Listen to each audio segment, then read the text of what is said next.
ஸ்ரீமதே ராமானுஜாய நமஹ. தேவராஜன் சுவாமியோட கூடியிருக்கோம். முன்பு சொன்னால் போலவே சுவாமி ஒரு சாஃப்ட்வேர் மேனேஜராக வேலை பண்ணிட்டு சம்பிரதாயத்தில் நல்ல ஆழமாக கற்றுக்கொண்டு பல உபன்யாசங்களையும் செய்து கொண்டு வருகிறார். ராமானுஜ வித்யாவில் தர்க்கசாஸ்திரத்தை பற்றி ஒரு வருஷ காலம் பார்த்து கொண்டு வந்தோம். அந்த வகுப்புகளில் சுவாமி பங்கேற்றுண்டார். அந்த வகுப்புகளில் வந்த சில இன்ட்ரெஸ்டிங்கான விஷயங்களை பற்றி இப்போது சர்ச்சை பண்ண போகிறோம். முன்பு அபாவம் அப்படின்ற ஒரு பொருள் தனியாக ஒன்று இருக்குது அப்படின்றத தார்க்கிகால் எப்படி எஸ்டாப்ளிஷ் பண்ணுறா அப்படின்றத பார்த்தோம். இப்பொழுது அசத்காரியவாதம் அப்படின்ற ஒரு வாதத்தை பற்றி பார்க்க போகிறோம். தார்க்கிகால் சொல்லக்கூடியது இது அசத்காரியவாதம். நம்மளுடைய சித்தாந்தத்தில், ராமானுஜ சித்தாந்தத்தில் சத்காரியவாதம், அதற்கு ஆப்போசிட்டாக இருக்கிறது அசத்காரியவாதம் என்று தார்க்கிகால் சொல்லக்கூடியது. அதை பற்றி இப்போது பார்க்க போகிறோம். அடியேன், அசத்காரியவாதம் என்ன? அசத்காரியவாதம் அப்படின்னா ஒரு காரியம் ஏற்படுகிறது, அது அந்த காரியமானது முன்னாடி இல்லை, அசத்தாக இருக்குது அப்படின்னா முன்னாடி இல்லை அப்படிங்கிறது தான் அவள் சொல்கிறா. இப்போ திரவியங்கள்னு பார்க்கறச்சே அதில் பிருத்திவி, அப்பு, தேஜஸ், வாயு இவையெல்லாம் அனித்தியங்கள். மற்ற ஆகாசமும் மனசு, திக்கு, ஆத்மா இதெல்லாம் நித்தியமாக இருக்கக்கூடியது. இப்போ அந்த அனித்தியமாக இருக்க அடியன் இதில் திரவியங்கள் 9 திரவியங்கள் தார்க்கிகால் என்ன பண்ணுறா அப்படின்னா, இந்த லோகத்தில், இந்த பிரபஞ்சத்தில் இருக்கக்கூடிய என்டிட்டிஸை, அதை அந்த பதார்த்தங்களை கிளாஸிஃபை பண்ணுறா. அதில் ஒரு கிளாசிஃபிகேஷன் திரவியம் அப்படின்ற கிளாசிஃபிகேஷன். அந்த திரவியமானத்தை 9 வகையாக மறுபடியும் அதில் உட்பிரிவுகள் சொல்கிறா, கிளாஸிஃபை பண்ணுறா. அப்படின்னா அந்த 9ல் என்ன? அந்த 9 பிருத்திவி, அப்பு, தேஜஸ், வாயு, ஆகாசம், மனசு, திக்கு, காலம், ஆத்மா. 9 இல்லையா? இந்த 9 திரவியங்கள் இருக்குது அப்படின்னு தார்க்கிகால் கிளாஸிஃபை பண்ணுறா.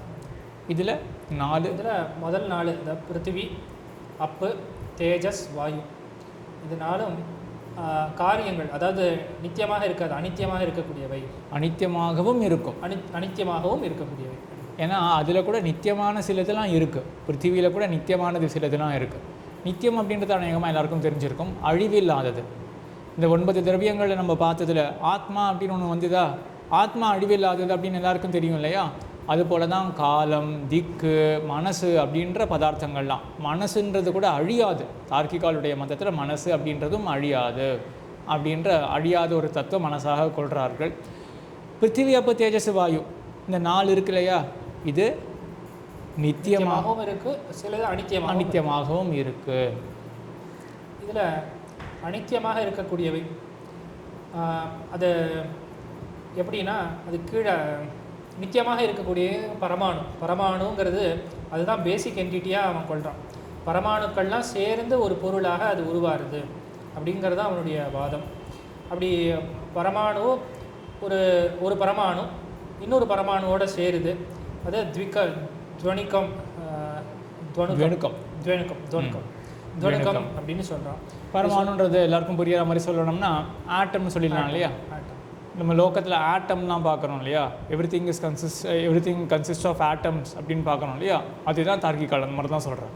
ஆட்டம்ஸுடைய சேர்க்கை, பரமாணுடைய சேர்க்கை தான் இந்த லோகம் அப்படின்னு சொல்கிறான். இப்போ 2 பரமாணு சேர்ந்து ஒரு துவனுக்கம்ங்கிறது வருது.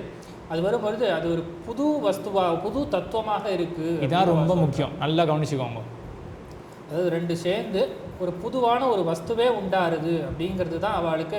அதனால தான் அந்த புதுமையாக ஏற்பட்ட அந்த வஸ்து முன்னாடி கிடையாது. அதனால தான் இது அசத்காரியவாதம். அதாவது இல்லாத ஒன்று புதிதாக உண்டாகிறது அப்படின்னு அவர்களுடைய மதம். அது இப்போ புரியுறது இல்லையா? அப்போ அந்த 2 பரமாணு சேரும்போது துவனுக்கம் அப்படின்ற ஒரு என்டிட்டி இப்போ புதுசாக க்ரியேட் ஆகுது. ஒரு ரூம் எடுத்துப்போமே, அந்த ஒரு ரூமில் 2 பரமாணு இருக்குது. இப்போ அந்த 2 பரமாணுவை சேர்த்த பிறகு நம்ம என்ன சொல்லுவோம்? அந்த ரூமில் எத்தனை என்டிட்டிஸ் இருக்குது அப்படின்னு நம்மளை கேட்டால் நம்ம என்ன சொல்லுவோம்? ஒன்று தான் இருக்குது, அந்த ஒன்றுன்னு சொல்லுவோம். ஒன்று ரெண்டு பரமாணுக்கு ஏற்கனவே இருக்குது. ரெண்டு பரமாணு இருக்குது சேர்ந்து அதோடைய நிலை அது சன்யோகம் ரெண்டுக்கும் சேர்த்தியானது சேர்த்தி ஏற்பட்டிருக்கு அப்படின்னு சொல்லுவோம் இல்லையா. அப்போ 2 பரமாணு என்டிட்டிஸ் இருக்குது, அதுக்கு சேர்த்தி அப்படின்னா ஒரு தொடர்பு ஏற்பட்டிருக்கு. இந்த என்டிட்டிஸ் 3 என்டிட்டி அப்படின்னு வேணால் வச்சுக்கலாம். இப்போ 2 பரமாணு இருக்குது, அதுக்கு சேர்க்கை அப்படின்னு ஒரு புதுசாக வந்து இருக்குது. ஸோ 3வது என்டிட்டியாக சேர்க்கை அப்படின்னு நம்ம சொல்லுவோம். ஆனால் இப்போ தார்க்கிகால் என்ன பண்ணுறா, சேர்க்கையும் ஒத்துக்கிறாவா, சேர்க்கைன்ற என்டிட்டியும் ஒன்று இருக்குது அப்படின்னு ஒத்துக்கிறா. அதற்கு மேலே என்ன பண்ணுறா தார்க்கிகால், புதுசாக ஒன்று ஒரு தத்துவமே உண்டாருது அப்படின்னு அவன் சொல்கிறான். அப்போ 4வதாக ஒன்று புதுசாக இருக்குது இப்படி புரிஞ்சுட்டோன்னா சரியாயிடும். இப்போ 4வது என்டிட்டியாக ஒன்று இருக்குது அப்படின்றத அவன் சொல்லக்கூடியது அசத்காரியவாதம் அப்படின்றத. ஒரு உதாரணம் என்ன காட்டியிருந்ததுன்னா, பல நீர் திவளைகள் அது சேர்ந்து ஒரு பாத்திரத்தில் இருக்குது அப்படின்னா, அது அந்த பாத்திரத்துக்குள்ளே புதுதாக ஒன்று உண்டாயிருக்கு. இப்போ ஒரு பானை ஒரு 1000 மண் துகள்களாக ஆயிருக்குன்னா, இந்த 1001வது பானைன்னு ஒன்று புதுசாக இருக்குது. அந்த 1000மும் இருக்குது, அதை தவிர புதுசாக 1001வதாக அந்த புதுதாக ஒரு வஸ்துவானது இருக்குது அப்படிங்கிறது அடியே. இதுதான் கொஞ்சம் மனசில் கன்சீவ் பண்ணுறதுக்கு கஷ்டம், என்ன சொல்கிறா தார்க்கிகால் அப்படின்றது. ஆனால் இந்த மாதிரி உதாரணங்கள் பலதை நீங்களே யோசித்து பார்த்து புரிஞ்சுக்கலாம். என்ன அப்படி அவ சொல்ல வர அப்படின்னா, இந்த அசத்காரியவாதம் அப்படின்றது புதுசாக ஒன்று உண்டாருது.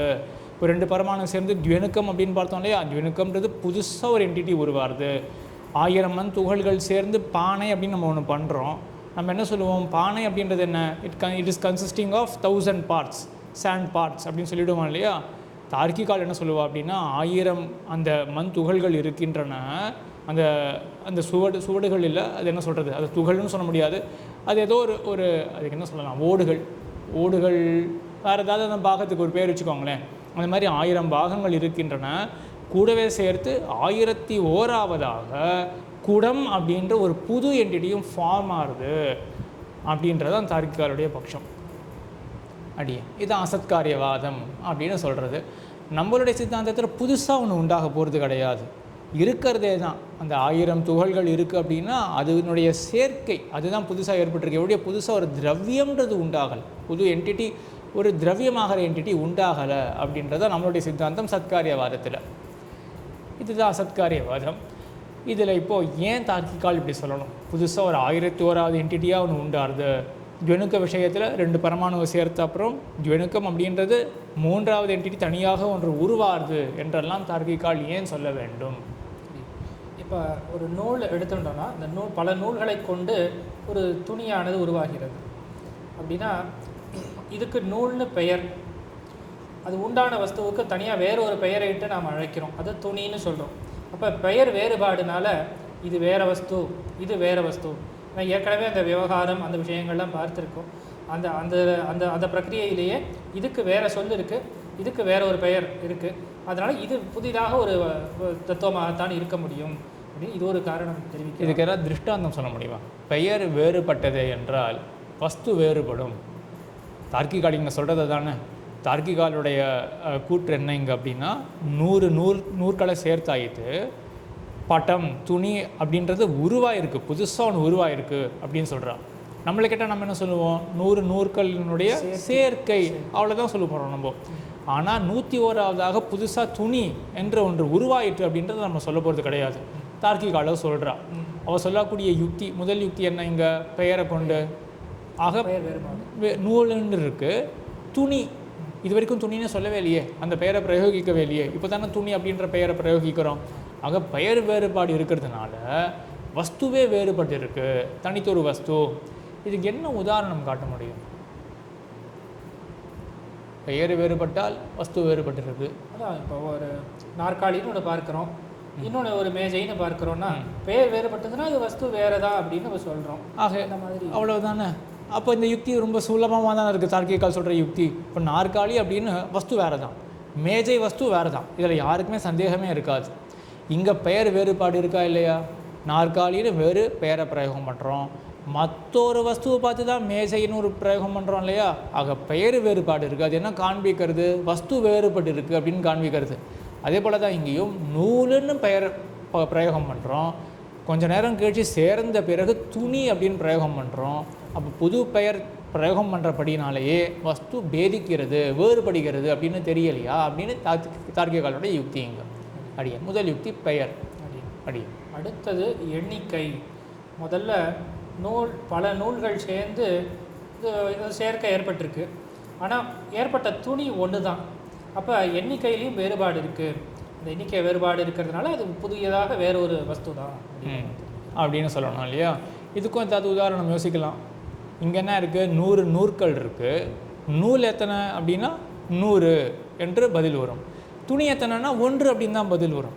அப்போ 100 ஒன்றும் ஒன்றாக முடியாது இல்லையா? அதனால் எண்ணிக்கை வேறுபடுறதுனால வஸ்துவே வேறுபடுகிறது. இதுக்கு லோக்கத்தில் ஏதாவது உதாரணம் எதை போல அப்படின்னு கேட்டால், முன்பு நம்ம பார்த்தோம் நாற்காலிய மேஜையும் போல அப்படின்னு உதாரணம் சொல்லலாம். இங்கே என்ன மாதிரி உதாரணம் சொல்லலாம்? எண்ணிக்கை வேறுபட்டது என்றால் பொருளானது வேறுபடும். என்றால் 100 மரங்கள் இருக்குன்னு வச்சுப்போமே, 100 மரமானது ஒரு குடமாக ஆகாது. ஒரு குடம் அப்படின்னு என்ன வேணாலும் உதாரணம் சொல்லலாம் தான் தோன்றுறது. எண்ணிக்கை வேறுபட்டதே என்றால் கண்டிப்பாக அங்கே வஸ்துவானது வேறுபட்டு தான் இருக்க வேண்டும் என்று தாராளமாக கொள்ளலாம். இரண்டாவது யுக்தி. மூன்றாவது யுக்தி. மூணாவது பிரயோஜனம், அதாவது பயன்பாடு. இப்போ துணியை கொண்டு நம்ம ஆடையாக அணிய முடியும், ஆனால் நூலை கொண்டு நாம் ஆடையாக அணிய முடியாது. இப்போ பிரயோஜனம் வேறுபடுகிறது, அதனாலே வஸ்துவம் வேறு தான் இருக்க முடியும் அப்படிங்கிறது.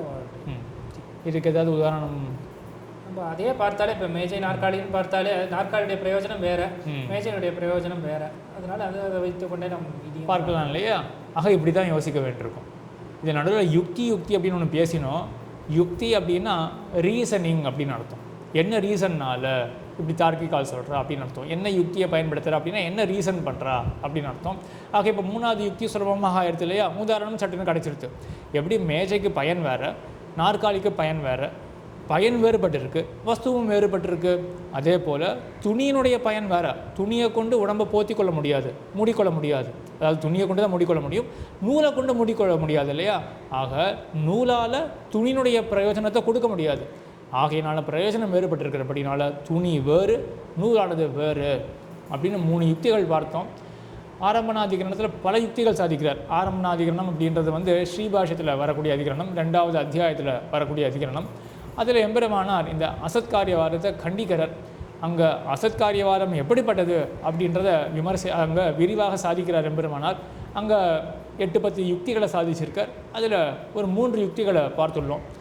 இதுதான் அசத்காரியவாதத்தினுடைய அடிப்படை. புதுசாக ஒரு தத்துவம் உண்டாருது என்றது தான். இதை கொண்டு சம்பிரதாயத்தில் ஏதாவது கனெக்ஷன் சொல்ல முடியுமா என்று பார்த்தால் யோசித்தா வருந்தான் தோன்றது. புதுசாக ஒன்று உண்டாருது அப்படின்றது இதுக்கு ரிலேட்டடாக, அதாவது இது அசத்காரியவாதம் அப்படின்றது எக்ஸாக்டாக நம்ம ரிலேட் பண்ண முடியாது. இதை புரிந்து கொண்டோமே என்றால் வீட்டில் ஒரு இடத்துல வருது, எந்த இடம் சரியாக ஞாபகம் இல்லை. அத்வைத்திகளுடைய கூற்று என்னென்னா, அப்புல அப்பை சேர்த்தா போல பிரம்மத்தோட ஐக்கியம் ஏற்பட்டுடும் அப்படின்னு. அங்கே நம்பிளை சாதிக்கும் பொழுது அந்த பரிமாண ஆதிக்கியம் தானே வஸ்து ஆதிக்கியத்திலே பிரமாணம் ஏறே, அந்த மாதிரி ஒரு பிரமாணம், அந்த மாதிரி ஒரு வச்சனம் அங்கே சாதிக்கிறது. அதாவது என்ன தாத்பரியம்னா, 2 அப்பையும் சேர்த்துட்டோம். அத்வைத்திகள் சொல்கிறது என்ன, அப்போ பிரம்மபாவம் வந்துடுது, ஒரே ஒரு தத்துவம் தானே அப்படின்னு. அங்கே நம்மளே சாதிக்கக்கூடியது என்ன அப்படின்னா, திருஷ்டாந்தம் என்னது, அப்பையும் அப்போ அப்படின்னா ஜலம் அப்படின்னு அர்த்தம். அப்படின்னா ஜலம். ஆக 2 லிட்டர் ஜலத்தை சேர்க்குறோம் அப்படின்னு வச்சுப்போமே, 1 ஆயிரத்து அப்படின்ற தாத்பரியத்தோடு அங்கே அத்வைத்திகளுடைய சித்தாந்தம் இருக்குது. நம்மளே அங்கே சாதிக்கக்கூடியது 2 லிட்டரை சேர்த்தோமா, 1 லிட்டரை சேர்த்தோமா, இப்போ 2 லிட்டர்னு ஆயிருக்கே. அந்த 2 லிட்டர் ஆயிருக்குன்றதை என்ன காட்டுறது அப்படின்னா, தனியாக அங்கே வஸ்து இருக்குது. அந்த பரிமாண ஆதிக்கியம் தானே வஸ்து சத்பாவத்திலே அதிகமாக வஸ்து இருக்குது, அதனுடைய சத்பாவத்தில் அதுவே பிரமாணம். ஆக மோட்ச தசையிலும் ஒன்றாகாயிடும் என்று சொன்னாலும் அந்த மோட்ச தசையிலும் கூட அங்கே பரமாத்மா வேறு தான், ஜீவாத்மாவானது வேறு தான். 8ஆம் பத்தில் ஆழ்வார் கண்கள் சிவந்தில் மாயனாவது அதுவே அப்படின்னு சாதிக்கிறார் இல்லையா? அந்த மோட்ச தசையிலும் அதுவாகத்தான் இருக்கும், பரமாத்மா அதுவாகத்தான் இருக்கும். இந்த விஷயம் இப்போ நேர அசத்காரியவாதத்தோடு தொடர்பு கொள்ள முடியும் அப்படின்னு சொல்ல வரல.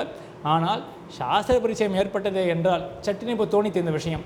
இந்த மாதிரி சாஸ்திர பரிச்சயம் ஏற்பட நமக்கு பல விஷயங்கள் சாம்பிரதாயிகமான விஷயங்கள்லாம் ஆச்சாரியால் என்ன தெரிவிக்கிறா அப்படின்றது நன்றாக புரிய வரும். சுவாமி ரொம்ப அழகாக, இது கஷ்டமான விஷயம் அசத்காரியவாதம். அடியன் வந்து ஒரு சில வருஷங்கள் இதெல்லாம் படித்ததுனால ஹோஸ்ட் டுகெதர் இதுலேயே இந்த லைன்லேயே இருக்கிறதுனால அடியனால் ஏதோ கொஞ்சம் புரிஞ்சுட்டு சொல்ல முடியாது. சுவாமி குடும்ப ரெஸ்பான்சிபிலிட்டி வகிக்கிறதுக்காக, ஜீவனத்துக்காக மற்ற எல்லா வியாபாரங்களும் பண்ணிக்கொண்டு சம்பிரதாயத்தில் ஆழமான ஊற்றத்தோட இருக்கிறபடினால தான் இந்த கடினமான விஷயமும் இப்போ சுவாமி அழகாக எடுத்து சொல்ல முடிஞ்சிருக்கு. அதனால் அனைவரும் இது ஒரு இன்ஸ்பிரேஷனாக எடுத்துக்கொண்டு, சுவாமியுடைய இந்த செயலை இன்ஸ்பிரேஷனாக எடுத்துக்கொண்டு அனைவரும் இந்த கடினமான விஷயம் அப்படின்னு நினச்சி பின்வாங்க வேண்டாம். இது நமக்கு ஊற்றம் இருந்தது என்றால் சுலபமாக புரிய வரும். மேலும் சம்பிரதாய கிரந்தங்களை புரிஞ்சுக்கிறதுக்கு எத்தனை பயன்படும் அப்படின்றத கொஞ்சம் நம்ம படித்து பார்த்தாலே புரியும். அனைவரும் எம்பெருமானாருடைய திருவுளத்துக்கு சேர படிக்க வேண்டும் என்று பிரார்த்தித்து கொண்டு அமைகிறோம். ஸ்ரீமதே ராமானுஜாய நமஹ.